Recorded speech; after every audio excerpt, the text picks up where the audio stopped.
பகவத்கீதையில் 5வது சாப்டரில் 12வது ஸ்லோகம். யுக்த கர்ம பலம் த்யக்த்வா சாந்திமாப்னோதி நைஷ்டிகீம் அயுக்த காமகாரேன பலே சக்தோ நிபத்யதே. இப்போ இதுக்குள்ளே அர்த்தத்தை பார்க்கலாம்.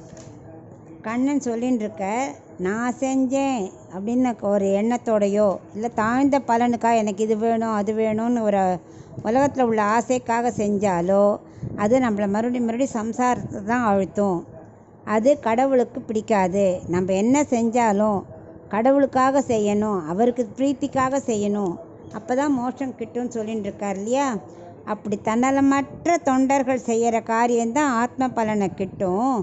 பல இடங்களில் மனசை ஓட விடக்கூடாது.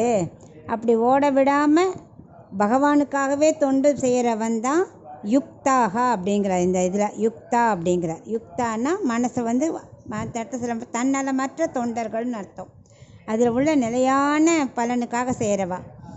அப்படி இல்லாமல் ஆத்ம விஷயத்தில் நிலை இல்லாமல் உலக விஷயத்தை போய் ஆசைப்பட்டு வச்சாக்க அவனுக்கு நெஞ்சு ஒரு இடத்துல நிலைக்காது. கண்ட ஆசை வரும். இதை அனுபவிக்கணும், அதை அனுபவிக்கணும், இது வேணும் அது வேணும்னு ஆசை வரும் இல்லையா. அவங்கெல்லாம் அயுக்தா. இதைத்தான் அவர் 2 பேர் டிஃப்ரெண்ட்டாக சொல்கிறார், யுக்தாக அயுக்தாக அப்படின்னு. இப்போது மரம் இருக்குது, நிறைய பூ பூக்கிறது, காய் பழம் எல்லாம் வருது.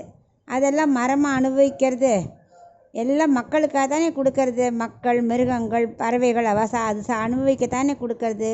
அதை மாதிரி தண்ணீர் இருக்குது, பூ இருக்குது, எல்லாமே மற்றவாளுக்காக. ஸோ இயற்கை எல்லாமே பகவான் படைச்சது மற்றவா அனுபவிக்கணுங்கிறது.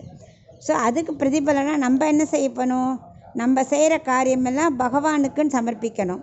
அப்போ தான் அந்த ஆத்ம அனுபவம் கிட்டும். அதுதான் நிலையானது அப்படின்னு கிருஷ்ணர் இதில் உபதேசம் பண்ணுறார்.